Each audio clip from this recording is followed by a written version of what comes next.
Hello drama lovers, আজ একটা new Korean drama explanation নিয়ে হাজির হলাম। ড্রামাটির নাম হলো স্প্রিং অফ ইউথ। আশা করি তোমাদের ড্রামাটি ভীষণ ভালো লাগবে। তাহলে চলো আর বেশি দেরি না করে শুরু করা যাক। তো ড্রামার শুরুতে আমাদের দেখানো হয় একটা কেপপ গ্রুপের দুজন ট্রেনি ডান্স প্র্যাকটিস করছে। এখানে আমরা আমাদের ড্রামার মেন লিডকে দেখতে পাই, যার নাম হলো সাগে। ডান্স প্র্যাকটিসের সময় হঠাৎ করে সাগের একটা ফ্রেন্ডের হাতে থাকা রড এসে সাগের চোখে লাগে, যার জন্য বড় একটা অ্যাক্সিডেন্ট হয়ে যায়। এরপর তাড়াহুড়ো করে সাগেকে হসপিটালে নিয়ে আসা হয়। সাগে যন্ত্রণাতে ছটফট করছিল। ডক্টর সাগের মাকে জানায় যে সাগের চোখ খারাপ হয়ে গেছে, তাই ট্রান্সপ্ল্যান্ট সার্জারি করতে হবে। সাগের মা কাঁদছিল সাগের এমন অবস্থা দেখে।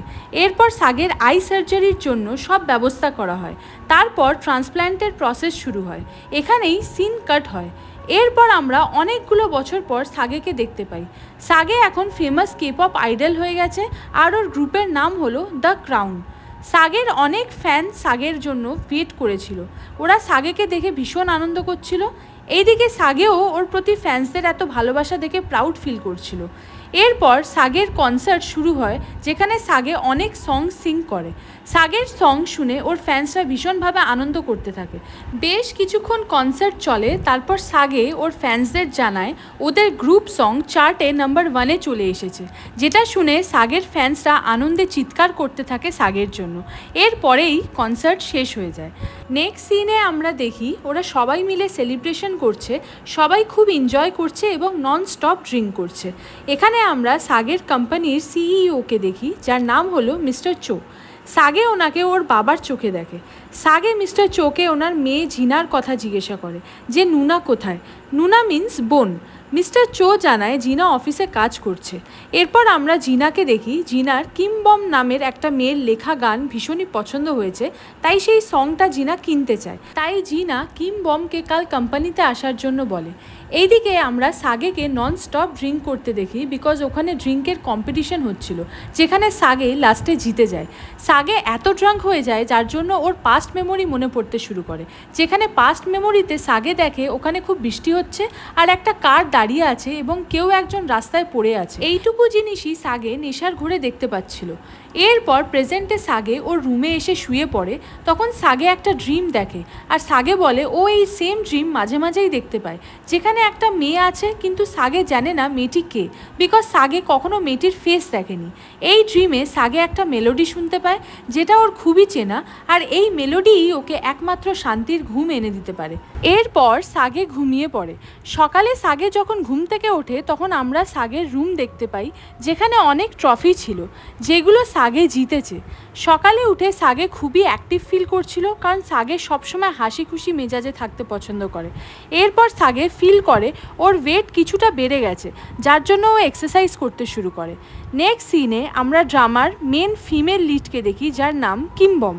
বম রেডি হচ্ছিল সাগের কোম্পানিতে যাওয়ার জন্য, কারণ কাল রাতে জিনা যার সং কিনবে বলে তাকে ফোন করেছিল, সেটা আর কেউ না, কিম বমই ছিল।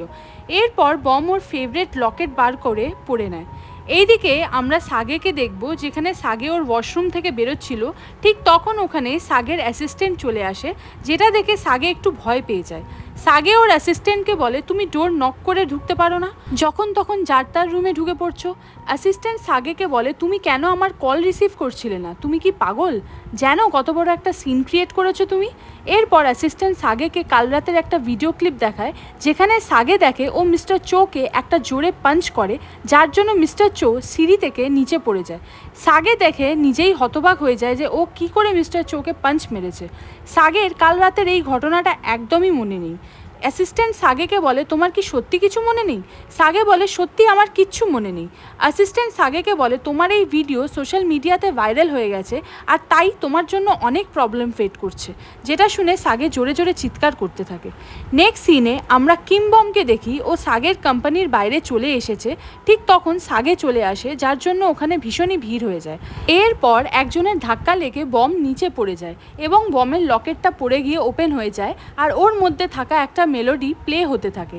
এটা সেই মেলোডি যেটা সাগে ওর ড্রিমে শুনতে পায়, যার জন্য সাগে একটু সারপ্রাইজড হয় আর ভাবে এই মেলোডিটা আসছে কোথা থেকে।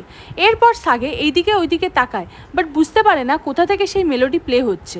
যেহেতু ওখানে অনেক ভিড় হয়ে গেছিল, তাই সাগে বমকে দেখতে পায়নি এবং ওকে তাড়াহুড়োতে কোম্পানিতে এন্টার করতে হয়।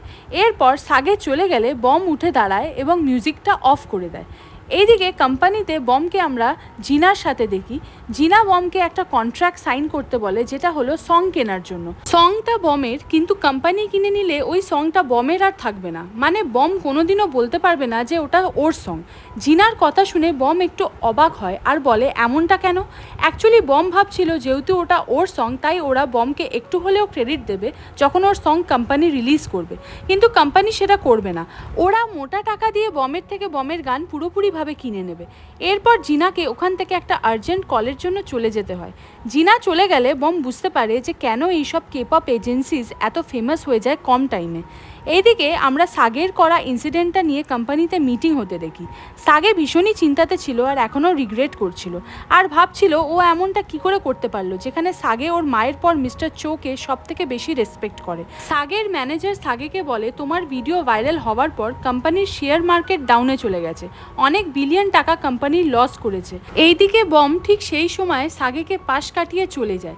সাগে বমকে নোটিস করেনি। নেক্সট সিনে জিনা সাগেকে আলাদা নিয়ে গিয়ে ওকে জানায় যে কোম্পানি এখন ভালো অবস্থায় নেই, তাই তোমাকে কিছুদিনের জন্য সাসপেন্ড করা হলো। যেটা শুনে সাগের মন খারাপ হয়ে যায়। সাগে জিনাকে বলে ও বুঝে কিছু করেনি, ওর তো মনেই নেই কি হয়েছিল। জিনা সাগেকে বলে কোনো ব্যাপার না, তুমি ইউনিভার্সিটিতে চলে যাও, তুমি একজন স্টুডেন্টও, আর আমি এইদিকে সব কিছু হ্যান্ডেল করে নেব, তুমি কিছুদিনের জন্য তোমার স্টাডিতে ফোকাস করো। ফাইনালি সাগে জিনার কথাতে রাজি হয়ে চলে যায়। এরপর জিনা যখন ওর অফিস রুমে আসে তখন দেখে ওখানে বম নেই।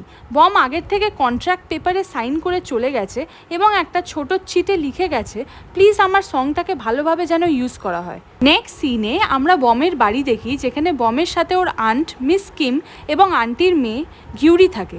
বাড়িটা বমের আর ওরা দুজন বমের সাথেই থাকে। মিস কিম বমকে বলে যে তুমি ভালো করে সংস লেখো আর তারপর বেছে বেছে ভালো একটা অ্যামাউন্ট আর্ন করো যাতে লোন শোধ হয়ে যায়।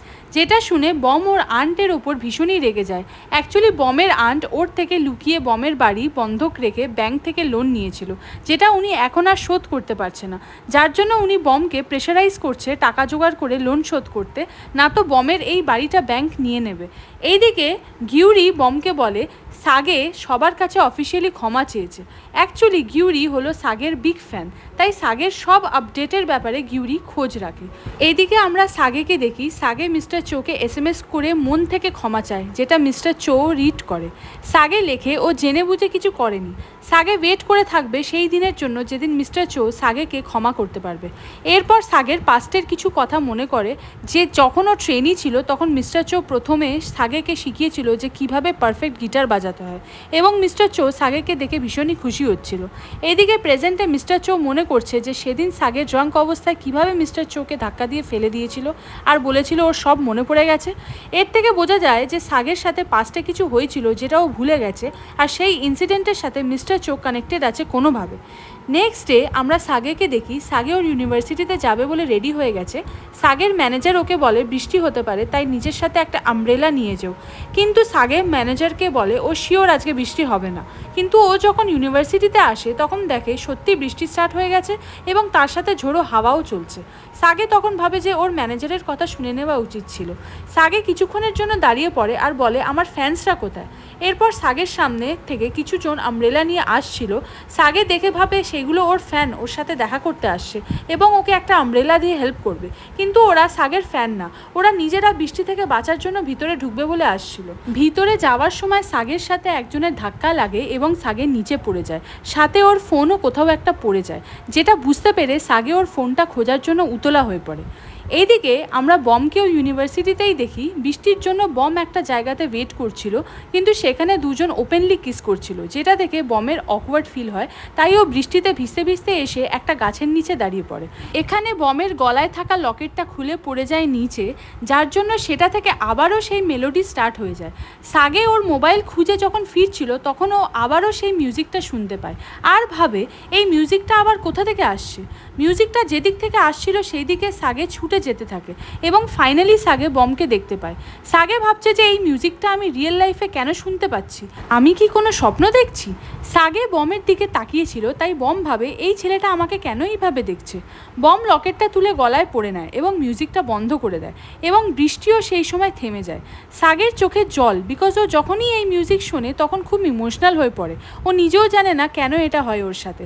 বম যখন সাগের সাইড দিয়ে চলে যাচ্ছিল তখন সাগে বমের হাত ধরে ওকে থামায় আর বমকে জিজ্ঞাসা করে এটা কোন মিউজিক, ও এই মিউজিক কোথা থেকে পেলো। বম কিছু বলার আগেই ওখানে বমের অনেক বছর পুরনো বন্ধু তেয়ং এখানে চলে আসে। তেয়ং বমকে ওর কাছে আসতে বলে। অ্যাকচুয়ালি তেয়ং মনে মনে বমকে ভালোবাসে, কিন্তু ও জানায়নি এটা, তাই এটা ওয়ান সাইডেড লাভ হয়ে আছে। বম যখন সাগের হাত ছাড়িয়ে চলে যাচ্ছিল তখন সাগে মিউজিকটার গানটা গুনগুন করে গাইতে থাকে, যেটা শুনে এইবার বম সত্যি ভীষণ অবাক হয়। বম ঘুরে গিয়ে সাগেকে কোশ্চেন করে, তুমি আমার এই মিউজিক কী করে জানো? বম বলে এই মিউজিকটা আমার, আর আমি আজ অবধি এই মিউজিকটা কাউকে শোনাইনি। সাগেও অবাক হয়ে বমকে বলে এটা তোমার মিউজিক। এদিকে তেয়ং যেহেতু বারবার বমকে ডাকছিল তাই বম আর বেশি কথা না বাড়িয়ে ওখান থেকে চলে যায়। তেয়ং বমকে বলে এই ছেলেটা কি তোমাকে ডিস্টার্ব করছে? বম বলে না তো। এরপর বম আর তেয়ং ওখান থেকে একসাথে চলে যায়। সাগের জামা পুরো ভিজে গেছিলো, তাই সাগেও ওখান থেকে ওর ফ্ল্যাটে চলে আসে। রুমে বসে বসে সাগে মিউজিকটার কথা ভেবেই চলেছে যে ওই মেয়েটা কি করে বলছে ওটা ওর মিউজিক, আর মেয়েটার নাম যেন কি ছিল? বম। ওর সাথে যেই ছেলেটা ছিল ও তো মেয়েটাকে বম বলেই ডাকছিল। নেক্সট ডে বম যখন ওর ইউনিভার্সিটিতে যাবে বলে বাড়ি থেকে বেরোয় তখন ওখানে আগের থেকেই তেয়ং এসে দাঁড়িয়েছিল বমের জন্য। বম তেয়ংকে জিজ্ঞাসা করে ওপা তুমি এখানে হঠাৎ? ঠিক তখন গিউরি বাড়ি থেকে বেরিয়ে এসে বমকে বলে এ তোমার সাথে দেখা করার বাহানায় আমার সাথে দেখা করবে বলে আসে, বিকজ আমাকে হয়তো পছন্দ করে, কিন্তু আমি ক্লিয়ার করে দিই যে আমার থেকে কিছু যেন আশা না করে। আমি শুধু সুপারস্টার সাগেকেই পছন্দ করি, আর জীবনের শেষ নিঃশ্বাস অবধি আমার মনে শুধু সাগেই থাকবে। এইসব বলে গিউরি ওখান থেকে চলে যায়। তেয়ং বমকে বলে ও কি পাগল, কী সব ভেবে নেয় একা একাই? বম বলে না না, ও পাগল না, ভীষণই কিউট একটা মেয়ে বলে বম হাসতে থাকে, আর তেয়ং একভাবে বমের দিকে তাকিয়ে থাকে। অ্যাকচুয়ালি তেয়ং সত্যি বমকে ভীষণই পছন্দ করে, তাই বমকে এতটা খুশি দেখে তেয়ংও খুশি হয়ে যায়। এইদিকে আমরা সাগেকে দেখি যে সোশ্যাল মিডিয়াতে পোস্ট শেয়ার করে ওর ইউনিভার্সিটি আসার, যার জন্য ইউনিভার্সিটির সামনে ওর ফ্যান্সের ভিড় জমে গেছিল। এরপর সাগে যখন ওর কার নিয়ে এসে হিরোর মতো কার থেকে নামে তখন সাগেকে দেখে ওর ফ্যান্সরা পাগলের মতো চিৎকার করতে করতে ছুটে আসতে থাকে এবং সাগে ওর ফ্যান্সদের সাথে অনেক সেলফিস নেয়। এইদিকে বম আর তেয়ং এইসব পুরোপুরি ইগনোর করে ইউনিভার্সিটিতে চলে যায়। সাগে ওর ফ্যান্সদের সাথে সেলফিস তোলার পর ওর ফ্যান্সরা সাগেকে ওদের একটা সং শোনানোর জন্য রিকোয়েস্ট করে। সেই মতো সাগেও ওর ফ্যান্সদের একটা সং গেয়ে শোনাতে থাকে এবং মনে মনে ভাবতে থাকে যে ওকে আজ যেভাবেই হোক ওই মেলোডি মেয়েটাকে খুঁজে বার করতেই হবে। এখানে একটা ছেলে হঠাৎ ইউনিভার্সিটি থেকে বেরিয়ে আসে এবং সাগের ওপর চিৎকার করে বলে যে গান থামাতে, কারণ ছেলেটি জেলাস ফিল করছিল। সাগে ওর ফ্যান্সদের বলে আমাকে কি এই ইউনিভার্সিটির ছেলেরা পছন্দ করে না? তখন সবাই সাগেকে বলে তুমি ওই ছেলেটার কথা ছাড়ো, তুমি আমাদের দিকে দেখো, কারণ আমরা তোমাকে পছন্দ করি। এরপর গিউরি সাগেকে বলে ও সাগেকে ফিল্ম ডিপার্টমেন্ট অবধি নিয়ে যাবে এবং জোরে জোরে সাগেকে বলতে থাকে যে তুমি কি আমাকে চিনতে পারছো? তোমার লাস্ট কনসার্টে আমি সব থেকে বেশি জোরে তোমার নাম নিচ্ছিলাম। সাগে গিউরিকে বলে ওয়েট ওয়েট, তোমার মুখে কিছু লেগে আছে, যেটা শুনে গিউরি একটু এম্বারেসড ফিল করছিল আর ভাবছিল ওর মুখে কি এমন লেগে আছে, তাহলে কি ওকে খারাপ দেখতে লাগছে। ঠিক তখন সাগে গিউরিকে বলে স্টুপিড, তোমার ফেসে আমি কিউটনেস প্রিটিনেস দেখতে পাচ্ছি, যেটা শুনে গিউরির অবস্থা আরও খারাপ হয়ে যায় আনন্দে। গিউরির আনন্দে প্রায় অজ্ঞান হয়ে যাবার মতো অবস্থা হয়ে যায়। সো হাই ড্রামা লাভার্স, এখানেই দুটো পার্ট শেষ হলো। সো প্লিজ সাবস্ক্রাইব করে রেখো চ্যানেলটি, তাহলে তোমরা নেক্সট পার্টের নোটিফিকেশন সবার আগে পেয়ে যাবে। তো দেখা হচ্ছে নেক্সট পার্ট নিয়ে। বাই।